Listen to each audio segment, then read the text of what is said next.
Melanie, can I talk to you for a moment? It's about that man, Trevor, that you brought over the other day. Are you seriously thinking of marrying that man? Huh? Where did this come from? Yes, I do. I already talked to you about this, didn't I? The whole point of me bringing him over was to let you meet him before we started making wedding plans. Yes, of course. I understand that. But have you not heard anything since then about how he had a change of heart and didn't want to get married anymore? You haven't heard about anything like that? What? What makes you think I would have heard something like that from him? Could you not just casually ask about something with such serious implications? Here I was feeling relieved that it looked like you were getting along really well with him, and now you come out with this talk? Trevor is not the kind of cold-hearted person who would do something like that. Yes, I get it. Your father and I certainly got the impression when we met him that he was quite a sincere person. There's no way I would say something so terrible at someone you clearly have such feelings for. Okay, sure, if you say so, but that just begs the question. Why would you go and say something that sounds like you're expecting the two of us to break up? Yes, well, about that. Melanie, I want you to let go of Trevor and let Emily be with him instead. I'm sorry, what? Don't you I'm sorry, me. I made myself quite clear, didn't I? I think Emily is a far better match for Trevor than you are. So she should be the one to marry him. You think what now? I am not going to repeat myself. You need to break off your engagement with Trevor immediately. Hold on, you're being serious right now. This isn't some elaborate joke you're trying to pull? I had a talk with our family, and it has been decided that we're going to have Emily marry Trevor instead of you. Starting today, we are considering Trevor to be engaged to Emily. What the heck are you talking about? We believe that your cute little sister is more than fit to marry Trevor, so there shouldn't be any problems. You're her older sister. There's nothing strange about giving her something she wants, is there? Yes? There's lots of things strange when it comes to giving away the man who proposed to me. An engagement isn't something where you can just switch up one of the people involved, like you're subbing out an injured football player. There's no way Trevor is going to be okay with this. What are you talking about? There isn't a man on earth who wouldn't be happy to marry Emily. I mean, look at her. She's the most beautiful woman in the area. Everyone agrees. With someone like her still single and being such a good match for him, it's not your place to speak up against the idea. I have absolutely no idea what you're talking about. I think I have a right to a say about my own engagement. Thankfully, whether or not you understand doesn't matter, no matter how much you struggle to accept it. We have decided as a family that Emily will marry Trevor. I'll be contacting him shortly about our desire to break up the engagement, so please try not to get in the way of their love, okay? You aren't going to be the one seeing him anymore, understand? Just be a good girl and let it go. Trevor, are you there? My family hasn't tried to bother you about anything, have they? Oh, Melanie, I was just about to contact you actually. Oh no, so someone's already talked to you, haven't they? Yes, they did. Your mother just sent me an extremely troubling message just a minute ago. It was about her saying that I was to start living together with your younger sister without delay. What? That's what she's trying to get you to do? I mean, I don't think this message is your fault, but this still is a bit much. It really threw me for a loop when I first looked at it.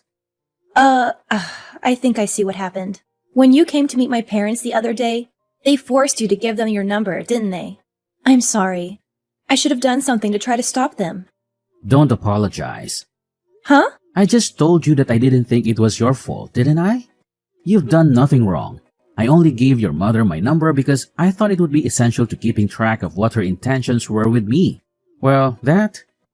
And it probably wouldn't have looked good if I refused the request. Huh? What do you mean, keeping track of her intentions? Well, I didn't tell you about it earlier, but something really strange happened when I came to your parents' house. Your mother quietly came up to me and whispered, "My daughter Emily is much prettier, so I'll have you get engaged to her instead." She kept saying stuff like that. "I'll be sure to get Melanie to break off the engagement so it doesn't look bad for you." I wasn't really sure whether to tell you about this or not at first. But while I was thinking about it, she just kept pestering me with messages. It seems like this is what she was leading up to. Oh, well, she did all that. That's just crazy. I never imagined she would come up with a scheme like this. Yeah, well, when I had first met her, she seemed to be paying very close attention to anything I did. She honestly just seemed overly intense, even when she was staying quiet. Even with that attitude though, I can't say I ever expected her to be planning to try to change the person I would marry until she whispered that to me. Frankly, I still couldn't believe it when she said it. But I also couldn't think of any reason why someone would say something like that as a joke. I am so sorry. Hey, come on. Didn't I already tell you not to apologize? This is your mom's fault, not yours. Anyway, I already sent her a reply, refusing her request, or maybe I should call it her demand with how she was talking. That said, it might be easy for me to just send her a refusal.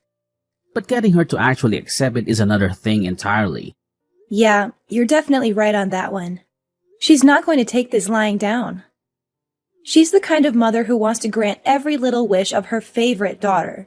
Unfortunately, that favorite daughter is my little sister, not me. Wow, are you serious? It sounds like your life growing up must have been tough. Anyway, what should we do about this? First off, I think you should try to avoid contact with her as best as you can. Avoid her? What do you have in mind? Well, I think there's a pretty likely possibility that she will try to find your address. So you might want to stay somewhere else for a while. My place won't work since she knows where I live already. Do you have a friend or a relative you can stay with for a while? I can ask my cousin for help. He doesn't live too far away. He might be able to let me stay with him for a while. Oh, yeah. He's the one who's living alone the next town over, right? Isn't he a college student? Right on both counts. Now that I think about it, it's actually a pretty great plan. Since I'm a freelancer, I don't have any sort of office to report into that your mom can try to barge in on. And since my cousin is in another town, it should be easy for me to lay low there without any chance of just running into her randomly on the street. Yeah, that is a good idea. Okay, I'll contact him right away. Now that I think about it, my current apartment is going to be undergoing renovation soon. They offered me a deal to vacate my place, so I might just be able to move pretty soon anyway. It's an option at least. I'm really sorry that my stupid mother is making you go to all this trouble. No, don't worry about it. I'll give you a call once things have quieted down, okay? Take care. Thanks. Hopefully things settle down quickly. Hello, Melanie. It looks like you've managed to break off the engagement with Trevor. I'd say you deserve some praise for your understanding. You really have turned into a great older sister, haven't you? You finally learned to think about the happiness of your sister before yourself. What's this now? What are you talking about? I haven't broken off my engagement. What makes you think I have? Pardon me? Oh dear, are you really still saying things like this? Don't tell me you've been up to no good behind my back. Just what are you scheming? I will never forgive you if you continue trying to steal Emily's happy life away. Okay, I am completely lost. What the heck are you talking about? For starters, Emily and Trevor have never even met each other, right? Even when I brought Trevor over to meet you, Emily was out with some friends or something, right? Well, yes, that day is still yet to come. But once that day comes, they'll be seeing each other all the time. So there won't be a problem. Once that day comes? Are you delusional? How rude. Look, when Trevor came to see us, your father followed him home to figure out where he lived. Oh, you did you? Nothing wrong with that. Nothing creepy at all. Sure. Be quiet. I'm not finished. We sent Emily over there, and she should be introducing herself to him right now. Wait, are you serious? You actually tailed him home? What choice did we have? No matter how much we asked him, he just wouldn't tell us his address. How else were we going to find out? If Emily's going to start dating him, we would need to know his address. It's obvious that it falls to her parents to get that information, isn't it? What are you talking about? You are completely insane. None of this is anywhere near normal, let alone obvious. There you go with your rude remarks again. I thought it would be good to speak to you just in case, and it looks like I was right.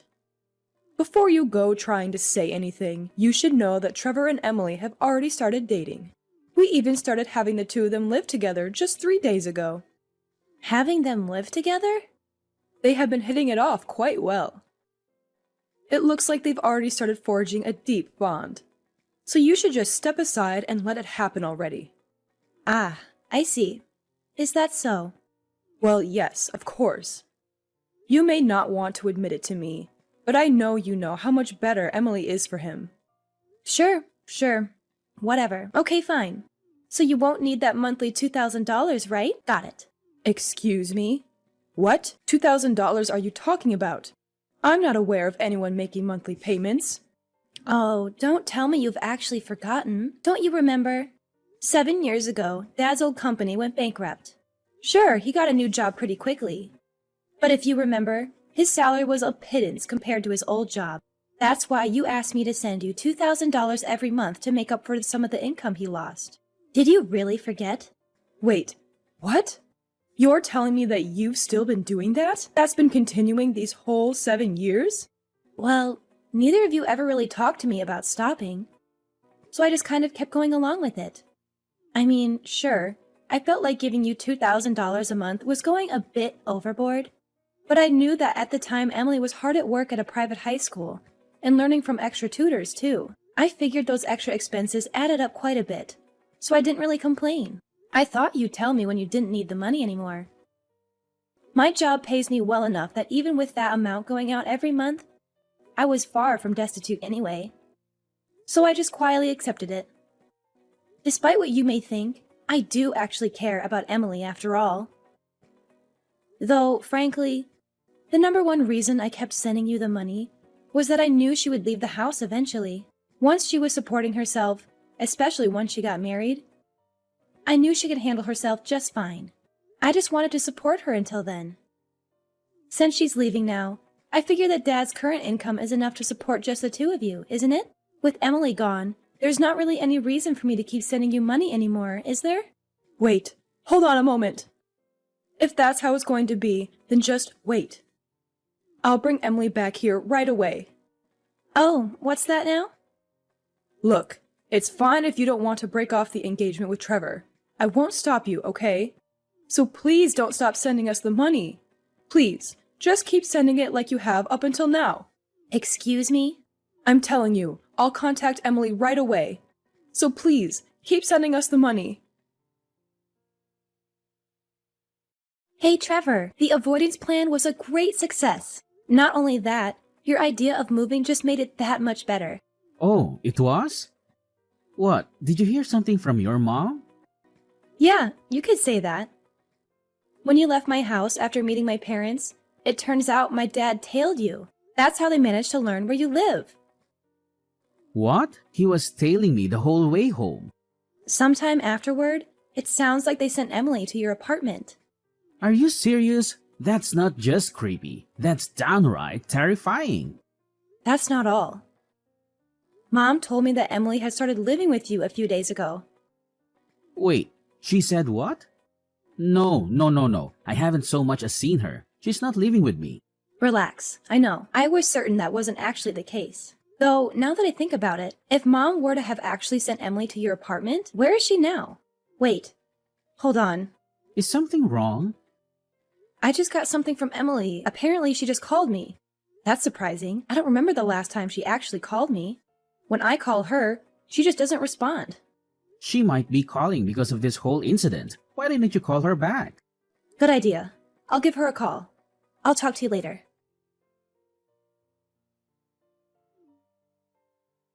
Melanie, pick up the phone. Do you have any idea where Emily is? Huh?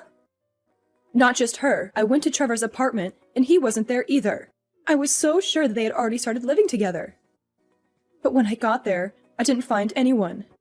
They couldn't have possibly ran away and eloped, could they? Well, you're half right, I suppose. What? Half?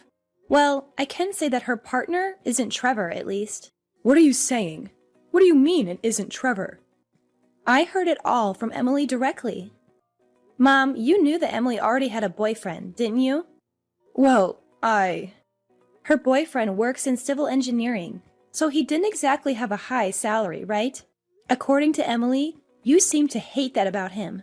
That's why you did everything you possibly could to get in the way of their relationship, and were scheming to split the two of them apart. Am I wrong? Well, what else could I do? If she married a man with such a pitiful salary, she'd be headed straight for a horrendous life of destitution. And that's why you tried to force her to marry Trevor, right? Well, of course. He's obviously a much better choice than some man who can barely earn a living doing a filthy job like civil engineering. So, putting aside your disgusting attitude towards some people's professions, I'm familiar with the company that Emily's boyfriend works at. That company actually pays a pretty high salary compared to the rest of that industry, you know? What? The company's president is quite a kind person and cares a lot for his employees. He knows that he expects a lot of physical labor from his employees, but he's done a great job of incentivizing them to do good work. Thanks to all of that effort, the employees there have a really trusting relationship with him, and he gives them all the benefits they really need. From what I understand, it's probably one of the best companies someone in that industry could work at. I'm guessing you just oppose Emily dating him based on what you thought of his job without actually looking into where he worked, right? I never thought that such a company could ever exist, especially in an industry like that. If you had actually listened to what Emily had to say, you would have known. Well, I guess it's too late to worry about that now. What do you mean it's too late? Well, here's the thing. You told Emily to go to Trevor's apartment, right? Well, and what probably would come as no surprise to anyone but you, she didn't. She took your ridiculous demand and used it as a chance to escape from the house that had been shackling her for so long. In other words, she fled to her boyfriend's place. What? She fled? Not only that, apparently they filed their marriage registration not too long ago as well. No way. How do you know all of this? Funny you should ask that. For how much you tried to claim I was getting in the way of her happiness, I still care about her quite a lot. So when Emily called me yesterday, we spent a long time talking with each other about what was happening. Sure, I've always been a bit jealous of how you and Dad always doted on her more than me, but she had her own struggles to deal with too. Yesterday was a day I finally got to hear her true feelings. Hey, Melanie, about that $2,000 you've been sending. What? You think now is a good time to bring that up? Look, your father hasn't received a raise in I don't know how long. And, well, our monthly expenses are a bit... If there's only the two of you living there, you should have no trouble living on Dad's current income. Actually, speaking of income, Mom, why don't you start working as well? What? Me? Work? What are you so surprised about? Yes, I'm saying you should earn some money yourself. This is exactly the time where a husband and wife should be supporting each other, isn't it? Oh, wait. Hold on. That's not... Emily and I have both managed to find amazing spouses. So please just step aside and don't try to get in the way of our happy lives, okay? A few days later, my mom and Dad apparently got divorced with the loss of the extra money from me. Dad was starting to feel the effects of his meager salary. However, he also felt indebted to his current job. He felt like he couldn't let Mom know about it, and was hoping she would start working to help support the two of them. But she wasn't budging. He was already feeling doubts about her due to her lack of support when he found out about her selfish attempt to control who Emily and I married. Upon hearing that, it was the last straw for him. Shortly afterward, I received a message from him, and I think Emily did too. It was a thorough apology for everything that happened to us, and an announcement that he had divorced Mom. And so our family was effectively broken up for good. Though it's not like we don't talk to each other. Emily, Dad, and I have a group chat that we use to tell each other about recent events in our respective lives. As for Mom, though, she no longer had a place to call home anymore. She had a number of relatives, but she hadn't spoken with any of them for a very long time. So she didn't have anyone she could depend on. It sounds like she's finally starting to understand how difficult it is to live on her own. Now it seems she's lamenting over having to work a job with very low pay and is living a life full of sorrow and tears.